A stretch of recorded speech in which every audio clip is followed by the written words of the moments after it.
My name is Marina, and this is the story I never thought I would tell. I am not someone people notice in a room. I do not speak loudly. I do not wear beautiful clothes. For most of my life, I stayed in the background, cleaning up after others and trying not to be a burden. But something happened that changed everything. Something real. Something unexpected. I began as the maid in his house. But by the end, I became someone much more. This is how it began. The mop slipped from my hand and hit the floor with a loud thud. I bent down to pick it up, but before I could reach it, the door behind me opened. I froze for a second, thinking I might be in trouble. Then I heard his voice, quiet, polite, and without emotion, asking if I had seen his briefcase. I turned and pointed to the living room, keeping my eyes low. That was how our days usually went. He spoke. I answered. Then I went back to cleaning like I was part of the furniture. My name is Marina, and at the time, I was a maid in Mr. Bennett's home. The house was large, much bigger than any place I had ever lived. It had white walls, glass doors, and polished wooden floors that showed every footprint. Mr. Bennett was a businessman. He owned 2 companies, and everyone in the town seemed to know his name. But to me, he was simply the man who left early, came home late, and never forgot to say thank you. He wasn't cold, just distant. And I understood. People like him had their world. People like me had ours. When I first got the job, I didn't expect much. I needed the money. My mother was sick back home in the village. I had no college degree, and my last job had ended badly. This job came through a friend of a friend, and I promised myself I would keep my head down and do it well. I wore second-hand shoes and carried my lunch in a cloth bag. I had 1 coat for every season, and I stayed in the small back room next to the laundry. It had no windows, but it was quiet. I liked quiet. Every morning, I made his coffee at 7 o'clock. He liked it black, no sugar. Then I cleaned the kitchen, watered the garden, and polished the hallway mirrors. He left by 8:30 and returned around 6 o'clock. I made dinner and disappeared before he sat down to eat. It was a rhythm. Simple. Clean. Safe. I never expected it to change. But one evening, something did change. It started with a sudden rain. The sky turned dark and thunder rolled over the hills. I was in the middle of scrubbing the stair rail when the power went out. The whole house sank into silence. I stood still, heart racing. I had always feared the dark. It reminded me of being young and powerless. I fumbled to find my way to the kitchen when I heard footsteps behind me.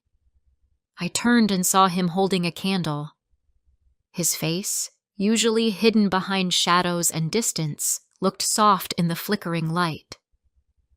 He asked if I was all right. I said yes, though my hands were shaking. He told me to sit, and then he made the tea himself. I tried to stop him. I said it was my job, but he waved me off gently. "You do everything," he said. "Tonight, you can rest." So I sat, unsure of what to do with my hands or my eyes. He placed a cup of tea in front of me and then sat across the table. For a while, neither of us spoke. Then he asked something no one had asked me in a long time. He asked my name. Of course, he had known it before. But that night, he asked it like he wanted to hear it from me, like it mattered. I said, "Marina." He smiled. "Marina," he repeated, as if testing the sound. From that night, things began to shift. He started greeting me not just with good morning, but with small questions. How was your weekend? Did you sleep well? I kept my answers short at first. I didn't trust it. Kindness often came with a price. But with time, I started to respond. I told him about my village, about my mother and the small bakery she once ran. I mentioned how I used to help her roll the dough early in the morning, how the scent of bread reminded me of home. One day, after I cleaned the upstairs study, I found a small wrapped package on my bed. Inside was a set of watercolor pencils and a sketchbook. My hands trembled as I touched them. He had remembered. I had once told him, in passing, that I liked to draw flowers. That night, I sat in my room and drew a jasmine plant, the kind that used to grow outside our kitchen window back home. The next morning, I left the sketch on the edge of the counter while making breakfast. I didn't plan to. It just slipped out with the rush of buttered toast and boiled eggs. When I came back from dusting the hallway, there was a note under the drawing. It said, "You have a gift. Don't stop." I folded the note and placed it in my apron pocket. I still have it today. As the days turned into weeks, I began to feel something I hadn't felt in years. Seen. Not just as the maid who scrubbed floors and folded shirts, but as a person. He began asking deeper questions. What do you think about this painting? Do you like music? I was careful, always careful, but I couldn't stop the corners of my mouth from rising when he walked in. I caught myself humming while cleaning. I lingered a bit longer by the window in the evening light, pencils in hand. Then came the afternoon he asked if I wanted to join him at the weekend market. I blinked in surprise. You mean, go with you? I asked. He nodded. I wore the nicest thing I owned, a navy blue dress that had belonged to my cousin. I borrowed lipstick from a neighbor and brushed my hair 3 times more than usual. When he saw me, he didn't say anything right away. He just looked and then said, "You look lovely, Marina." We walked side by side. Some people stared. I noticed, but he didn't seem to care. At the flower stall, he let me choose. I picked a bundle of lavender. At the bookstore, he handed me a book on garden illustrations. I held it like it was made of glass. On the way back, we passed a bakery. The scent pulled me in. He bought 2 loaves and handed me one without a word. I held it close all the way home. Something was changing, but I didn't have a name for it. I only knew that when I sat at the kitchen table sketching that night, I drew not just flowers but a man's hand beside a teacup. I erased it before finishing, afraid of what it meant. I was his maid. He was my employer. These things had names, roles, rules. But then came the evening his sister came to visit. I had just returned from the store when I saw a sleek car parked outside. I entered quietly and saw her in the living room. She was tall, sharp-featured, and wore a pearl necklace that screamed money. She looked me over like I was dust on her shoes. "Who's she?" she asked, not even turning to him. He answered simply, "Marina. She works here." She raised an eyebrow. "You let the help speak so freely?" I felt my face burn. I wanted to disappear. That night, I didn't eat dinner. I sat on my bed and stared at my shoes. My name felt smaller. My hands felt heavier. The walls of the house, which had started to feel warm, now felt cold again. The old voice in my head returned, the one that said, You are nobody. Don't dream too much. Just as I was about to turn off the light, there was a soft knock on the door. Before I share the rest of my story, I need to know, where are you listening from? Knowing someone hears me, understands me, gives me strength. I opened the door slowly. Mr. Bennet stood there, holding a plate of food. You didn't eat, he said. I looked away, embarrassed. I wasn't hungry, I replied. He didn't believe me. He stepped into the room and placed the plate on my small table. My sister can be cruel, he said softly. I didn't answer. I didn't want to talk about her. I didn't want to talk at all. But he stayed. He pulled out the chair and sat across from me, just like he had the night the lights went out. Marina, he said, you don't have to let people make you feel small. I wanted to believe him, but it was hard. People like his sister belonged in his world. I didn't. I whispered, she's right. I'm just the maid. He shook his head. No, you are Marina. You're the one who keeps this house warm. You're the reason it feels like a home. My eyes filled with tears, but I turned away quickly.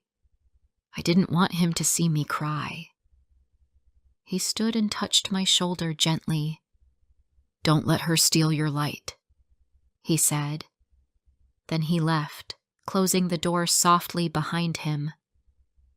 After that night, something inside me changed.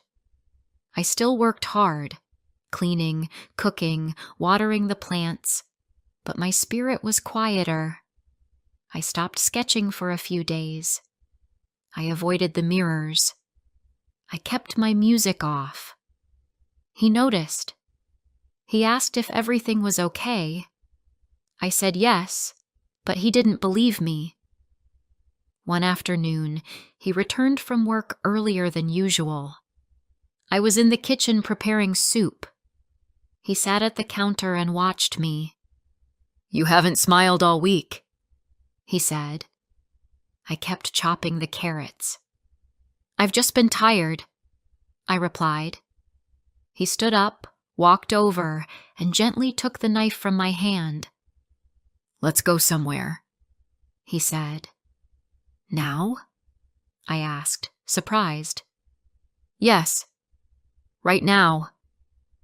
He didn't wait for me to decide. He told me to grab a coat. I did, still unsure what was happening. We got into his car and drove out of town.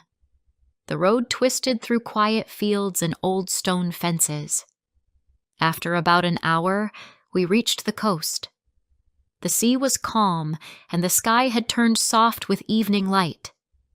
We walked in silence along the shore. The wind pulled at my hair, and my shoes sank into the sand. He didn't try to talk. He just walked beside me, his hands in his pockets. Then, finally, he stopped and turned to me. I brought you here because you needed air, he said. And maybe because I needed it too. I looked at him. He looked tired, but open. This is my favorite place, he continued. When things get too loud, I come here. I nodded, still unsure what to say. Marina, he said softly, I know this isn't easy for you. Being here, working here, feeling all the things you feel. I blinked quickly, trying to hold the tears back. I just want to be useful, I said. I don't want to cause trouble. I know people talk. He took a step closer. Let them talk. I know what's real. The wind picked up, and I wrapped my coat tighter. He looked out at the sea and said, You make me feel something I haven't felt in years.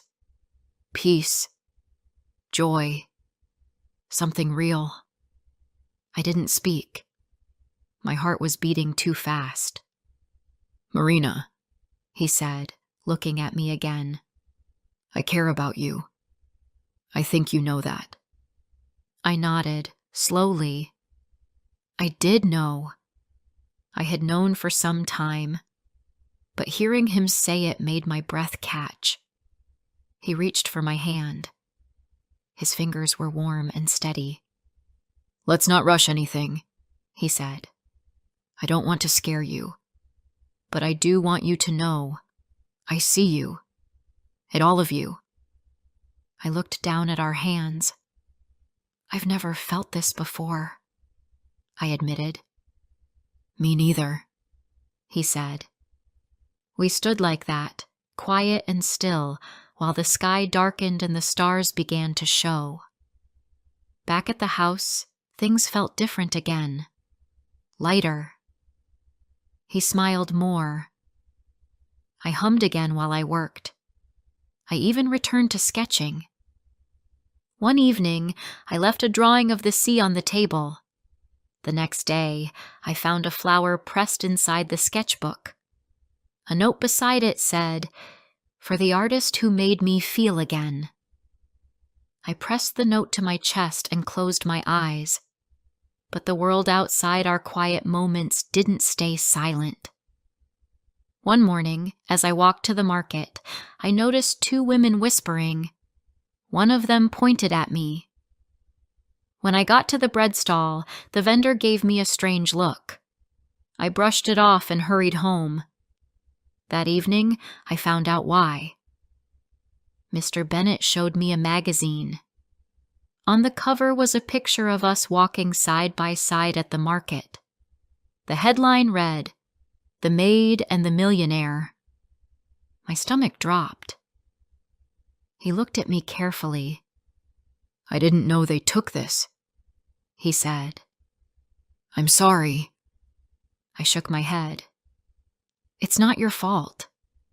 But inside, I felt exposed. The photo made me look small. Out of place. Like I didn't belong. That night I couldn't sleep. I kept hearing the words over and over. The maid. Just the maid. Over the next few days, people looked at me differently. Whispers followed me through the market. Some people smiled with fake sweetness. Others avoided my eyes. I started to wonder if staying was a mistake. Maybe I should leave. Go back to my village. Hide from the attention. I didn't want to be the story people gossiped about. I didn't want to be the reason he was laughed at. When I finally told him how I felt, he didn't try to convince me with promises. He just said, "I would rather be laughed at for loving you than respected for pretending I don't." That made me cry. He didn't stop me. He just held my hand and let me cry. 1 week later, he made a decision. He told me he was moving abroad for work and asked if I would come with him. I stared at him, shocked. "You want me to come?" I asked. He nodded. "Not as a maid. As my partner." My heart twisted. "People will talk," I said. "Let them," he replied. We didn't make a big announcement. We packed our bags and flew away quietly. The city we moved to was clean and peaceful. No one knew my name there. No one whispered. We found a small apartment near a park. It had white walls and big windows. Every morning, I made tea and watched the leaves outside dance in the wind. He worked. I cleaned. But now, it was different. I was not hired help. I was home. Sometimes I missed my old life. The smell of bread baking, the sound of my mother's laughter, the rhythm of the town. But I was building something new. I began drawing again, More seriously, one afternoon, he came home with a surprise. "I saw these and thought of you," he said, handing me a set of artist pencils. I smiled so wide I thought my face would burst. That night, I drew for hours. Flowers, doors, faces, dreams. The next morning, I put one of my drawings in a frame and placed it in the kitchen.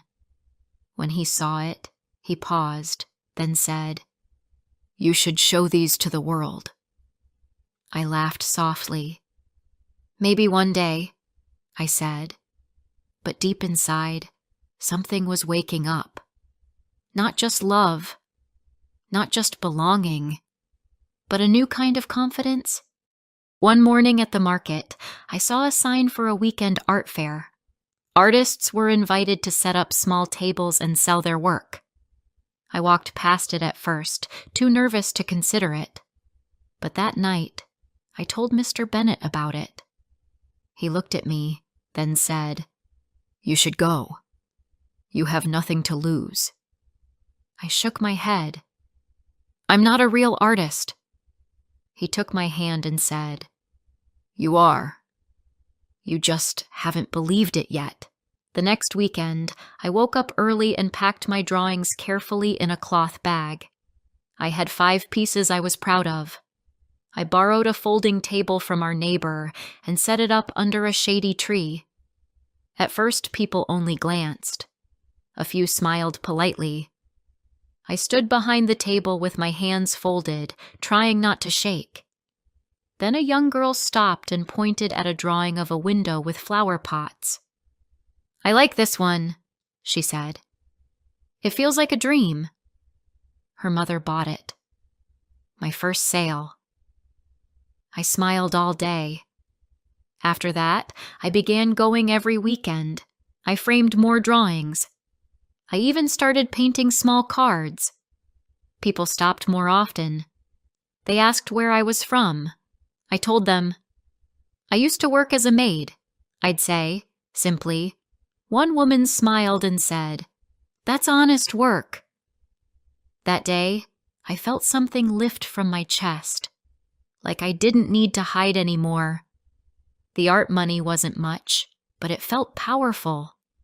I used it to buy fresh bread and small gifts for Mr. Bennett, a book he'd wanted, a wool scarf for the winter.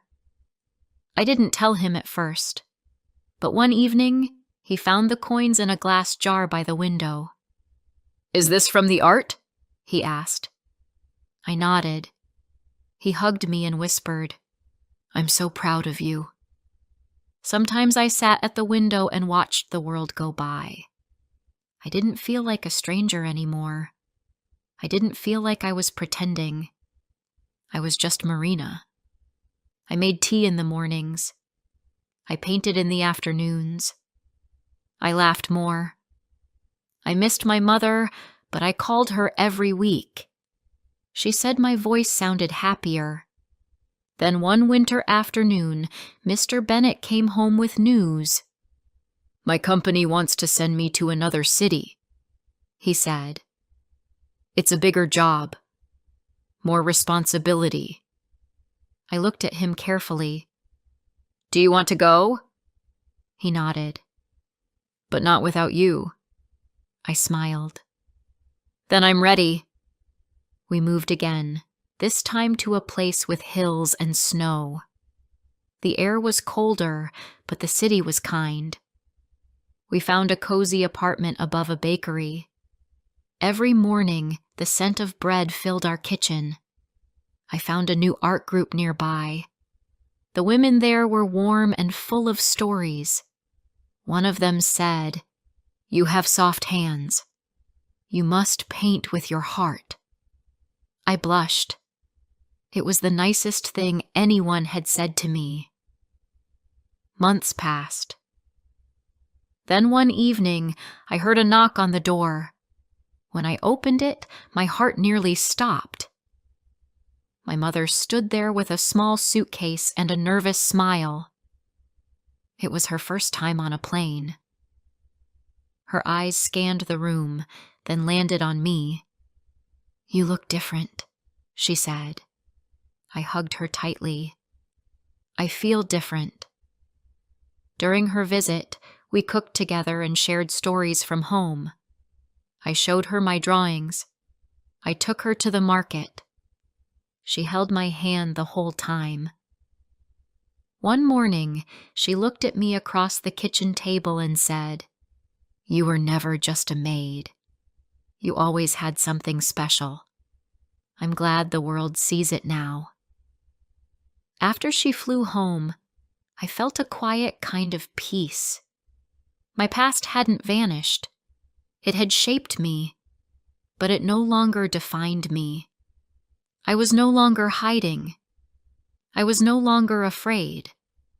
I was painting more, laughing more, dreaming more. One spring morning, Mr. Bennett and I sat on the balcony watching the sunrise. He turned to me and said, "Do you ever regret it?" I looked at him and shook my head. "Not once." He smiled. "You changed my life, Marina." I leaned into his shoulder. "You changed mine." At that moment, I remembered the girl I once was, the one who scrubbed floors and whispered her own name. She was still inside me, but now she stood tall. She had love. She had a voice, and she was no longer afraid of the world. We didn't have a grand wedding. We didn't send out invitations or wear gold rings. We made tea, lit candles, and said simple vows on the balcony. He promised to listen. I promised to believe in myself. We kissed, and the world felt full. Now I paint every day. I write letters to my mother. I sell art at the weekend market. Some people still whisper when they hear I used to be a maid, but I don't mind. That's part of the story, and it's mine. So yes, I was the maid, but now I rule his heart, and more importantly, I've learned to rule my own life.